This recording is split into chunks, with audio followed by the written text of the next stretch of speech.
তো বন্ধুরা, আপনারা সবাই জানেন যে জন্ম সার্টিফিকেট একটি গুরুত্বপূর্ণ সার্টিফিকেট। বিভিন্ন জায়গায় বিভিন্ন কাজে কিন্তু জন্ম সার্টিফিকেটের প্রয়োজন হয়। তো সেক্ষেত্রে আপনারা যদি কোনো কারণে জন্মের সময় আপনারা যদি জন্ম সার্টিফিকেট তৈরি না করে থাকেন এবং আপনার বয়স যদি 1 থেকে 100 বছরের মধ্যে যদি আপনার বয়স হয়ে থাকে, ধরুন আপনার বয়স 20 বছর, 30 বছর, 40 বছর অথবা 25 বছর, এরকম যদি বয়স হয়ে থাকে 1 থেকে 100 বছরের মধ্যে আপনার যদি বয়স হয়ে থাকে এবং আপনি যদি চান জন্ম সার্টিফিকেটের জন্য অ্যাপ্লিকেশন করতে, তো সেক্ষেত্রে এই ভিডিওটা আপনার জন্য।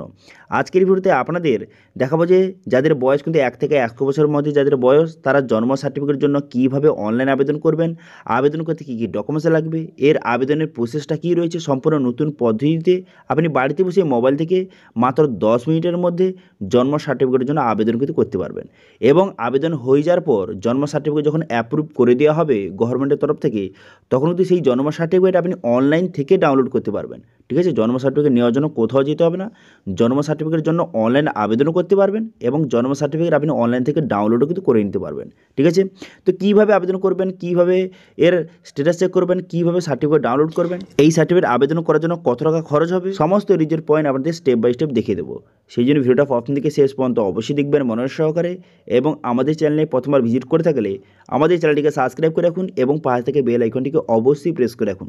তো চলুন আজকে ভিডিওটা শুরু করা যাক। তো প্রথমত এই অফিসিয়াল ওয়েবসাইটে চলে আসবেন, এই লিঙ্ক কিন্তু ভিডিও ডিসক্রিপশনে প্রোভাইড করে দেবো। সেখান থেকে এই জন্ম সার্টিফিকেট অ্যাপ্লাই করার যে অফিসিয়াল ওয়েবসাইট, এখানে আপনি চলে আসবেন, গভর্নমেন্ট ওয়েবসাইট, এখানে চলে আসবেন। চলে আসার পর এরপরে অ্যাপ্লিকেশন করার জন্য সিটিজেন সার্ভিস অপশানে ক্লিক করে বার্থ অপশানে ক্লিক করে এখানে দেখতে পাচ্ছেন, এখানে নিচের দিকে আসবে, নিচের দিকে আসবে delay birth certificate, delay birth registration, এই অপশানটা আপনি ক্লিক করবেন। ঠিক আছে, যাদের বয়স কিন্তু 1 থেকে 100 বছরের মধ্যে যাদের বয়স, তারা এই অপশানে ক্লিক করবেন। করে দেওয়ার পর এখানে মোবাইল নাম্বার, এখানে মোবাইল নাম্বারটা আপনি সঠিকভাবে বসিয়ে দেবেন। যেই মোবাইল নাম্বারটা দিয়ে রেজিস্ট্রেশন করতে চান সেই মোবাইল নাম্বারটা বসিয়ে সেন্ড ওটিপি বাটনে ক্লিক করলে মোবাইল নাম্বার ওটিপি আসবে, সেই ওটিপিটা বসিয়ে এখানে সাবমিট ওটিপি বাটনে ক্লিক করবেন।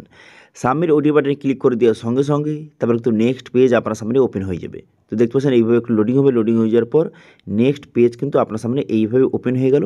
ডিলে বার্থ রেজিস্ট্রেশনের ফর্মটা আপনার সামনে এইভাবে ওপেন হয়ে গেল। এরপর আপনারা কী করতে পারেন, এই ফর্মটা ফিল আপ করতে হবে। তো প্রথমে আপনি কী করবেন, এখানে আপনার ডেট অফ বার্থ, এখানে ডেট অফ বার্থটা সঠিকভাবে বসিয়ে দেবেন। ডেট অফ বার্থটা সঠিকভাবে বসিয়ে দেওয়ার পর যার জন্য অ্যাপ্লিকেশন করছেন তার কিন্তু ডেট অফ বার্থটা সঠিকভাবে বসিয়ে দেবেন। বসিয়ে দেওয়ার পর তারপর আপনি কী করবেন, জেন্ডার, এখানে জেন্ডারটা সিলেক্ট করবেন।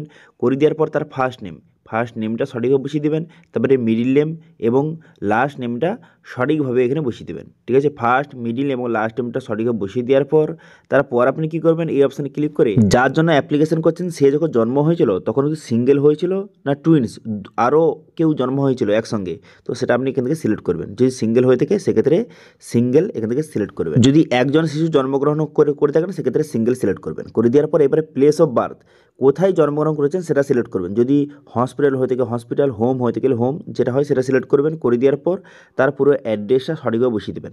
যদি হসপিটাল সিলেক্ট করে থাকেন সেক্ষেত্রে হসপিটাল যেখানে রয়েছে তার পুরো অ্যাড্রেসটা সঠিকভাবে বসিয়ে দেবেন। ঠিক আছে, এখান থেকে যে স্টেট, ডিস্ট্রিক্ট সিলেক্ট করবেন, তারপরে রুরাল বা উরবান সিলেক্ট করবেন। যদি রুরাল সিলেক্ট করে থাকেন সেক্ষেত্রে ব্লক এখান থেকে সিলেক্ট করবেন। ব্লক সিলেক্ট করে নেওয়ার পর ব্লকের নামটা এখান থেকে সিলেক্ট করবেন। করে দেওয়ার পর তারপরে আপনি কী করবেন, পঞ্চায়েত এখান থেকে সিলেক্ট করবেন। ঠিক আছে, পঞ্চায়েত সিলেক্ট করে নেওয়ার পর তারপর আপনি কী করবেন, এখানে হসপিটালটা আপনাকে সিলেক্ট করতে হবে।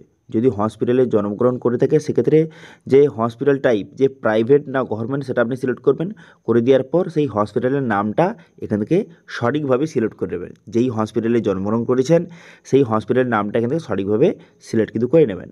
ঠিক আছে, করে নেওয়ার পর তারপর আপনি কী করবেন, তারপরে বলা হয়েছে যে ফাদার ডিটেলস আপনাকে বসাতে হবে, ফাদার ইনফরমেশন আপনাকে বসাতে হবে। সেই জন্য ফাদারের যে first name, middle name, last name বসিয়ে দেবেন। বসিয়ে দেওয়ার পর ইমেল আইডি যদি থেকে ইমেল আইডি বসিয়ে দেবেন। বসিয়ে দেওয়ার পর তারপর বলা হয়েছে যে মোবাইল নাম্বার, যদি মোবাইল নাম্বার থেকে মোবাইল নাম্বারটা সঠিক বসাবেন। মোবাইল নাম্বারটা বসিয়ে দেওয়ার পর তারপরে কিন্তু একটি আইডি প্রুফ আপনাকে সাবমিট করতে হবে।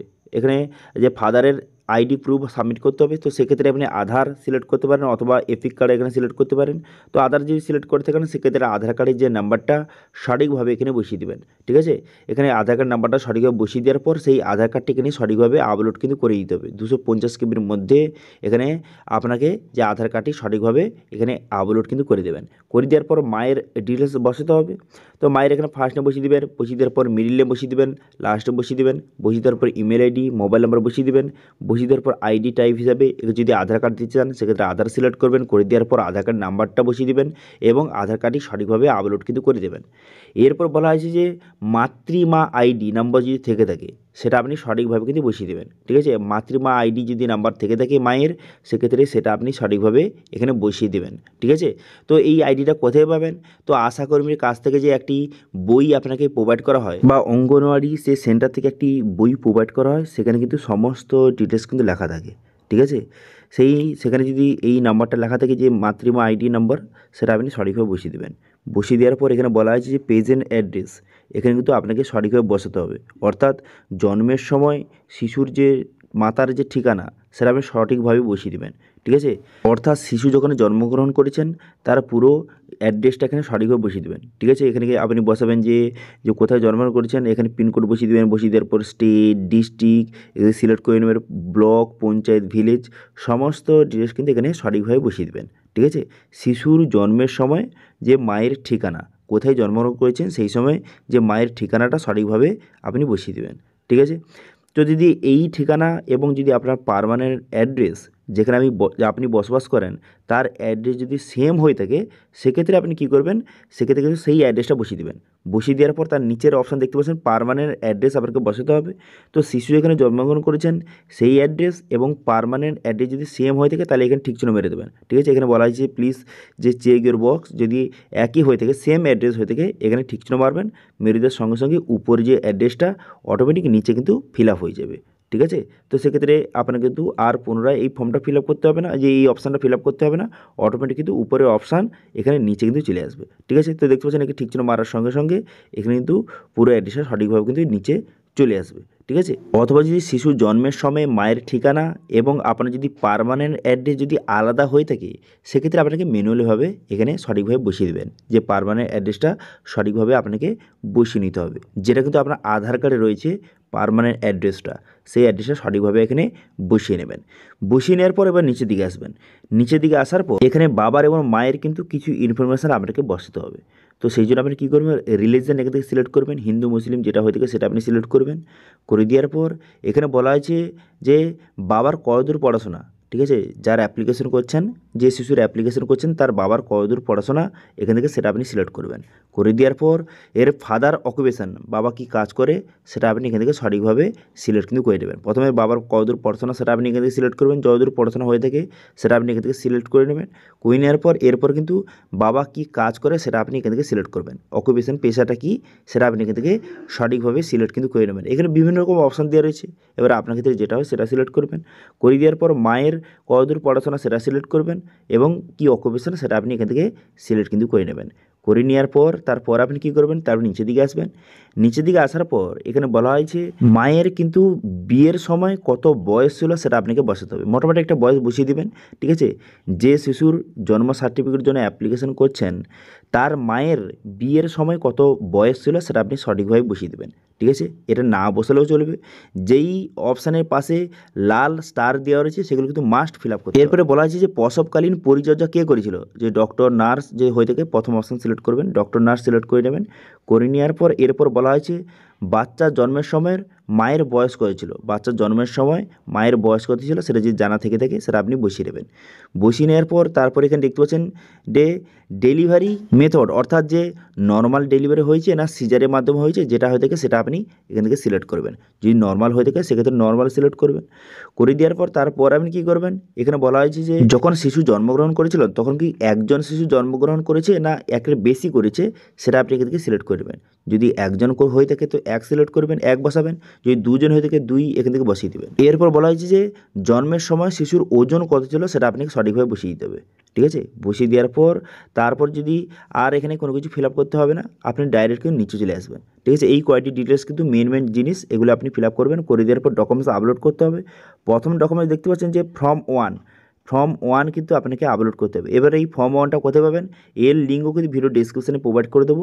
সেখান থেকে এই অফিসিয়াল ওয়েবসাইটে চলে আসবেন। অফিসিয়াল চলে আসার পর এখানে দেখতে পাবেন ফর্ম ওয়ান ডাউনলোড বলে একটা অপশান কিন্তু দেওয়া রয়েছে। এই ডাউনলোড অপশান আপনি ক্লিক করবেন। ক্লিক করে দেওয়ার সঙ্গে সঙ্গে তারপর কিন্তু ফর্ম ওয়ানটা ডাউনলোড হয়ে যাবে। ফর্ম ওয়ানটা ডাউনলোড হয়ে যাওয়ার পর ফর্ম ওয়ানটা ওপেন করবেন। করে দেওয়ার পর যেগুলো আপনি এতক্ষণ ফিল আপ করলেন সেগুলো কিন্তু আপনাকে এই ফর্মটাই ফিল আপ করতে হবে।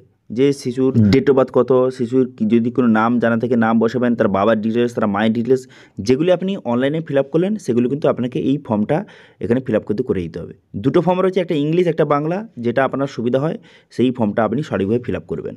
ঠিক আছে, এই ফর্মটা ফিল আপ করে এই ফর্মে কিন্তু সিগনেচার করতে হবে, যে বাবা মায়ের যার সিগনেচার এখান থেকে করবেন, এখান থেকে করে এই ফর্মটা আপনাকে যে স্ক্যান করে আপলোড কিন্তু করে দিতে হবে। এখানে সমস্ত ডিটেল লেখা রয়েছে, যেগুলো আপনি অনলাইনে ফিল আপ করলেন সেগুলো কিন্তু আপনাকে অফলাইনে এই ফর্মটা আপনাকে সঠিকভাবে ফিল আপ কিন্তু করে নিতে হবে। করে নেওয়ার পর এই ফর্মটা আপনাকে আপলোড কিন্তু করে দিতে হবে। ঠিক আছে, এবার এই ফর্মটা আপলোড করে দেওয়ার পর তারপরে কিন্তু যে ডিলে বার রেজিস্ট্রেশনের জন্য যে পেমেন্ট চালান কপি আপনাকে আপলোড কিন্তু করতে হবে। এবার পেমেন্ট চালান কপি কোথায় পাবেন, তো সেই জন্য কিন্তু এই অফিসিয়াল অফিসে চলে আসবেন, এই গ্রিপস 2.0 এখান থেকে আপনাকে চালান কপি কিন্তু কাটতে হবে, 10 টাকার চালান কপি আপনাকে কাটতে হবে। তো সেক্ষেত্রে এখানে মোবাইলে বসিয়ে এখানে আপনার সমস্ত ডিটেল বসিয়ে খুব সহজে আপনি রেজিস্ট্রেশন করে নেবেন, এবং এখানে অপশান আসবে যে কী কারণের জন্য চালান কপিটা কাটছেন সেটা আপনি সিলেক্ট করে নেবেন, এবং সেই হিসাবে টাকাটা আপনি পেমেন্ট করে দেবেন। তো 10 টাকার চালান কপি এখানে আপনি কেটে সেই যে রিসিপ্টটা আপনি আপলোড করে দেবেন। কোনো সমস্যা হলে অবশ্যই কমেন্ট করুন, আমি সেটা নিয়েও ভিডিও নিয়ে আসবো। এরপর বলা হয়েছে যে পারমিশন সার্টিফিকেট, ডিলে বাদ রেজিস্ট্রেশনের জন্য পারমিশন সার্টিফিকেট আপনাকে আপলোড করতে হবে। তো এই যে পারমিশন সার্টিফিকেট এটাও কিন্তু আপনি অনলাইনে আবেদন করতে পারেন, আবেদন করে সেই সার্টিফিকেটটা আপলোড কিন্তু করে দিতে হবে। তো এই তিনটে ডকুমেন্টস নিয়ে কোনো রকম যদি সমস্যা হয়, অথবা এই তিনটি ডকুমেন্টস কোথায় পাবেন, অথবা এই চালান কপি কীভাবে কাটবেন, অথবা পারমিশন সার্টিফিকেটের জন্য কীভাবে অনলাইন আবেদন করবেন, এটা নিয়ে ভিডিও চাইলে অবশ্যই কমেন্ট করে জানান, আমি কিন্তু নেক্সট ভিডিওতে আপনাদের স্টেপ বাই স্টেপ দেখিয়ে দেবো। তো এই তিনটি সার্টিফিকেট আপলোড করে দেওয়ার পর তারপরে আপনি সাবমিট বাটনে ক্লিক করবেন। সাবমিট বাটনে ক্লিক করে দেওয়ার সঙ্গে সঙ্গে আপনার অ্যাপ্লিকেশানটা সাকসেসফুলি সাবমিট হয়ে যাবে, এবং একটি অ্যাকনলেজমেন্ট নাম্বার আপনাকে প্রোভাইড করবে, সেটা দিয়ে পরবর্তীকালে স্ট্যাটাস চেক করতে পারবেন। স্ট্যাটাস চেক করার জন্য এখানে দেখতে পাচ্ছেন এখানে একটি অপশান দেওয়া আছে যে ট্র্যাক অ্যাপ্লিকেশান, এই অপশানে ক্লিক করবেন। এই অপশানে ক্লিক করে যেই অ্যাকনলেজমেন্ট নাম্বারটা আপনাকে প্রোভাইড করেছে সেটা বসিয়ে ডেট অফ বার্থ বসিয়ে সাবমিট বাটনে ক্লিক করে এখান থেকে স্ট্যাটাস খুব সহজে চেক করতে পারবেন। এবার যখন আপনি দেখবেন যে আপনার এখানে স্ট্যাটাসটা অ্যাপ্রুভ হয়ে গেছে, আপনার সার্টিফিকেট অ্যাপ্রুভ হয়ে গেছে, এখান থেকে ডাউনলোড করতে পারবেন, অনলাইন থেকে সার্টিফিকেট ডাউনলোড করতে পারবেন। তো সেই জন্য ডাউনলোড সার্টিফিকেট অপশানে ক্লিক করে সেই অ্যাকনলেজমেন্ট নাম্বারটা এখানে সঠিকভাবে বসিয়ে সাবমিট বাটনে ক্লিক করে আপনার মোবাইলে ওটিপি আসবে, সেই ওটিপিটা বসিয়ে সাবমিট করে দেওয়ার পর এখান থেকে অনলাইন থেকেই বার্থ সার্টিফিকেট আপনি ডাউনলোডও করে নিতে পারবেন। ঠিক আছে, তো অনলাইনে বার্থ সার্টিফিকেটের জন্য আবেদন করতে পারবেন অনলাইনে, এবং এই অনলাইন থেকেই আপনি বার্থ সার্টিফিকেট ডাউনলোডও কিন্তু করে নিতে পারবেন। ঠিক আছে, তো এইভাবে বর্তমানে যাদের বয়স কিন্তু 1 থেকে 100 বছরের মধ্যে, যাদের বয়স আপনার বয়স যদি 20 বছর, 10 বছর, যে 30 বছর, 40 বছর এরকম যদি আপনার বয়স হয়ে থাকে, 1 থেকে 100 বছরের মধ্যে যাদের বয়স, তারা যদি জন্ম সার্টিফিকেটের জন্য আবেদন করতে চান, এই প্রসেসের মাধ্যমে আপনাকে আবেদন কিন্তু করতে হবে। ঠিক আছে, তো এই জন্ম সার্টিফিকেট নিয়ে কোনো রকম যদি আপনার সমস্যা থেকে থাকে অবশ্যই কমেন্ট করুন, আমি অবশ্যই তার রিপ্লাই করব। ঠিক আছে, তো এটা ছিল আজকে আপডেট। ভিডিওটা ভালো লেগে থাকলে ভিডিওটা লাইক করে দেবেন, এবং ভিডিও কিন্তু বন্ধুর সঙ্গে শেয়ার করে দেবেন, এবং আমাদের চ্যানেলে প্রথমবার ভিজিট করে থাকলে আমাদের চ্যানেলটিকে সাবস্ক্রাইব করে রাখুন, এবং পাশে থাকা বেল আইকনটিকে অবশ্যই প্রেস করে রাখুন। তো আজকে ভিডিওটা এই পর্যন্ত, দেখা আসে নেক্সট ভিডিওতে। Thank you.